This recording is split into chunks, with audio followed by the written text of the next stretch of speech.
So we all agree that the NBA championship is Boston's to lose, right? Because 52-point win against Golden State. Golden State's been playing pretty well as of late, and you beat them by 52 points without Kristaps Porzingis. I like when I think about all the boxes that the Celtics check, it's kind of overwhelming.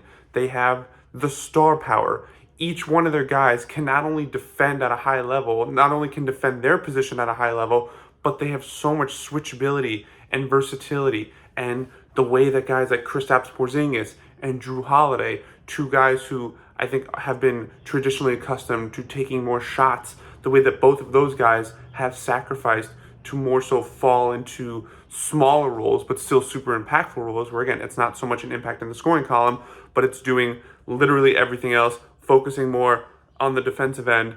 Okay, Kristaps Porzingis is just the ultimate cheat code because there are only a handful of big men in the NBA who could legitimately space the floor and protect the rim, and he's one of them, and he's also buying into that role, where I also think the struggle with a lot of those guys who could do that is they might want, more responsibilities, more touches, but Porzingis is more than happy to just, and I give so much credit to him because he's actually like openly talked about how, he might not have handled certain things the right way, like in Dallas in particular. And I think now he's just at a point where he wants to win. And so for him, that means like, hey, he might not get as many post touches as he might ideally want. And so he might not average 20 points a game, but his impact is just, again, like to have that kind of guy who could do both things.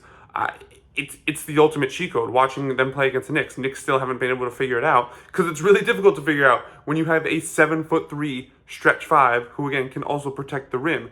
And like Drew Holiday. Drew Holiday is one of the best defenders in the NBA, maybe the best. And to have him as like your fourth or fifth guy, and like Derek White, again, he's just sort of there. Like some people argued he was an all-star. I wasn't willing to go that far. But like the fact that he can still on any night be like your fifth best guy, and his impact as like a fill in the cracks guy. First of all, like all defensive caliber type of player, but then like can hit threes, like handle the ball a little bit, can randomly go for 30. Like the fact that he's just there. And I think also what's really special about the Celtics team is that, having those guys who are much more willing to do the dirty work, I think has also really helped Jaylen Brown, where I think Jaylen Brown, I think a lot of the times we wanted him to be more of a like legit two-way guy and maybe someone who could, be a playmaker at times when it doesn't really seem like that's his best role. I think his best role, he could definitely defend, but at least offensively, I don't know if he's a guy who can like make others better. And I don't say that as an insult to him. Like only so many guys can be great playmakers, can be great table setters. So having guys like Derek White, Andrew Holiday, those kind of guys who can sort of, take on those responsibilities, it's allowed Jaylen Brown to focus on what he really does best, which is just to be a pure bucket getter. And just the way that like everything falls into place for this Celtics team and how they have all these pieces that work. Like, and again, like I haven't even mentioned Jayson Tatum. Like he's sort of this, I don't, is it like controversial to say he's kind of underrated? Because okay, so maybe he's not a top 5 player. Like you have Embiid, you have Luka. Although, like in fairness to those guys, like Tatum's gone farther than any of them. Like Giannis, Jokic, and then I guess maybe you want to say like Steph.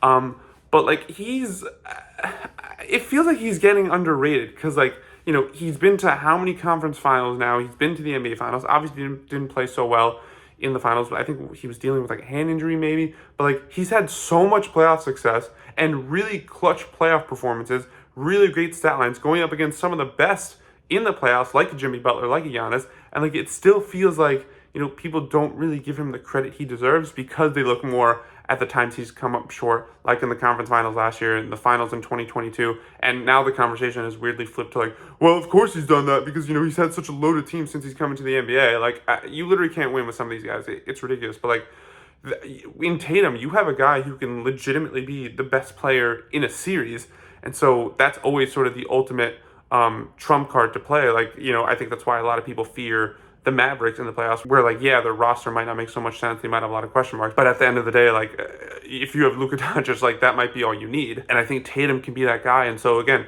it's just they just check so many boxes. And so obviously health is a really big concern with this team. Like Porzingis, as great as he's been, definitely has some health concerns. Al Horford is really old. There's a difference between holding up during the regular season versus what Boston hopes to be a lengthy playoff run.